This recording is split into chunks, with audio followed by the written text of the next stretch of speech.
ملک کو چلانا انہی سیاسی جماعتوں نے جن کے پاس ووٹس ہیں، ووٹ سے آنے والے ملک کو چلا نہیں پا رہے، جن کے پاس بوٹ ہیں اور جن کے پاس بندوقیں ہیں، ان کو ہم نے ماضی میں دیکھ لیا ہے. اور ویسے بھی اب لوگ اگرچہ بات کر رہے ہیں لیکن ان کے آنے کا کوئی خطرہ یا خدشہ نہیں ہے. عوام فرسٹریٹڈ ہے. کردار کے غازی ہمیں چاہیے، ہمیں گفتار کے ساتھ جو ہے عمل کے غازی بھی چاہیے جو ڈیلیور کر پائیں. ہمارے ساتھ خرم دستگیر صاحب جوائن کر رہے ہیں، ممبر قومی اسمبلی کے. خرم صاحب السلام علیکم. وعلیکم السلام. یہ نواز شریف صاحب جو ہیں یہ یلو کیب اور موٹر وے سے باہر نہیں نکل پا رہے، اس کی کیا وجہ ہے؟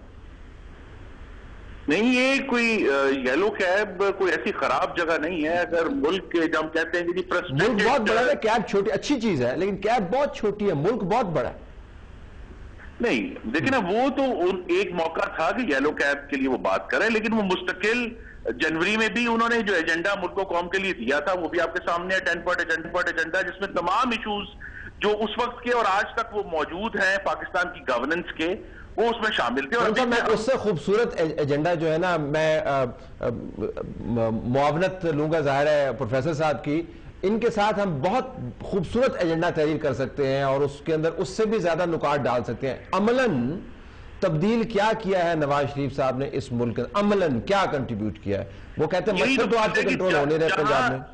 جس علاقے کے جس صوبے کے لوگوں نے وہ ذمہ داری دی ہمیں گورننس کی، وہ عملاً تھا وہ یلو کیب آپ کو نظر آ رہا تھا کہ جو حکومت پنجاب کر سکتی تھی پاکستان میں جو بے روزگار نوجوان ہیں پڑھے لکھے، ان کو کوئی روزگار پرووائڈ کرنے کی کوشش، اور سرکار کا جو سرمایہ ہے وہ جیبوں میں جانے کی بجائے ان لوگوں پر خرچ ہو جس پر ان کا حق ہے، تو وہ عملاً طور پر انہوں نے وہ کام کر کے حکومت پنجاب نے ایک جملہ میں کوٹ کر دیتا ہوں: پاکستان واقعی خطرے میں ہے، سیاست نہیں وطن بچانے پر توجہ دی جانی چاہیے.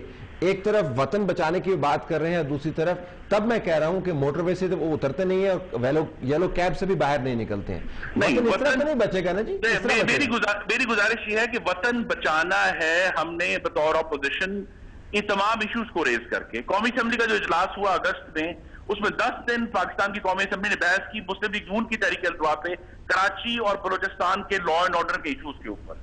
تو ہم تو مستقل جو ہماری ڈیوٹی ہے پاکستان کے عوام نے دی ہوئی جو مینڈیٹ دیا ہے اپوزیشن کا، اس کے مطابق ہم اس کو استعمال کر رہے ہیں. اور یہ تمام سیریس ایشوز جو ہے، لیکن جو اگر آصف زرداری کی حکومت کے پاس گورننس کی ول نہیں ہے، وہ چاہ اور جذبہ نہیں ہے، تو وہ اپوزیشن اسے پرووائڈ نہیں کر سکتی. ہم تو صرف پوائنٹ لوگوں کی نمائندگی تو کر سکتے ہیں. میں آتا ہوں عرفان صاحب سے پوچھتا ہوں، یہ جو سیاسی قیادت کا اپوزیشن کا قد کاٹ بڑا ہوتا ہے بحران کے اندر، ہم نے دیکھا ہے کہ جو لیڈران نہیں بھی ہوتے ہیں، میں بار بار اینا ہزارے موومنٹ کی مثال دیتا ہوں، جو نہیں بھی تھا 74 سال کا بوڑھا ہے، دیکھیں اس نے کیسی موومنٹ کو کیش کیا، کیسے اس نے کیپچر کیا.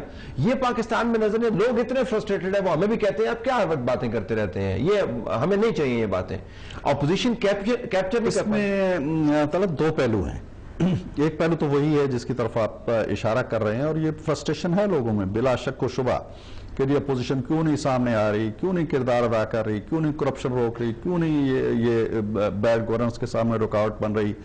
یہ ایک بہت بڑا پہلو ہے، اور اس میں بڑی حد تک میرا خیال ہے صداقت بھی موجود ہے کہ مسلم لیگ نون کو ایک بڑی پارٹی ہونے کے ناطے، اور مسلم لیگ نون کو جو میں سمجھتا ہوں کہ محترمہ کے چلے جانے کے بعد پاکستان میں سب سے بڑے قداور لیڈر ہیں، وہ ایک کردار جو نظر آنا چاہیے تھا وہ نہیں آیا. اس پہ کوئی بحث کرنے کی ضرورت نہیں ہے. لیکن اس کا دوسرا پہلو بھی ہے، میرا خیال ہے اس کو بھی نظر انداز نہیں کرنا چاہیے، اور وہ پہلو یہ ہے جو آپ نے کہا کہ کیا دیا کسی نے.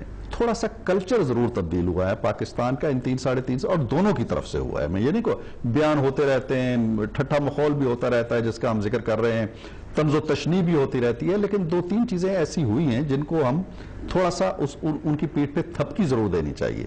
ایک یہ کہ آپ نے جو دیکھا ہے ماضی میں سیاسی حکومتیں ہوتی تھیں، ہم نے یہ دیکھا کہ پیپلز پارٹی نے ان پہ مقدمے بنائے. یہاں آپ نے نواز شریف صاحب کے والد صاحب کو بھی دیکھا کہ گرفتار کر کے بڑھاپے میں لایا گیا. یہی حال انہوں نے کیا.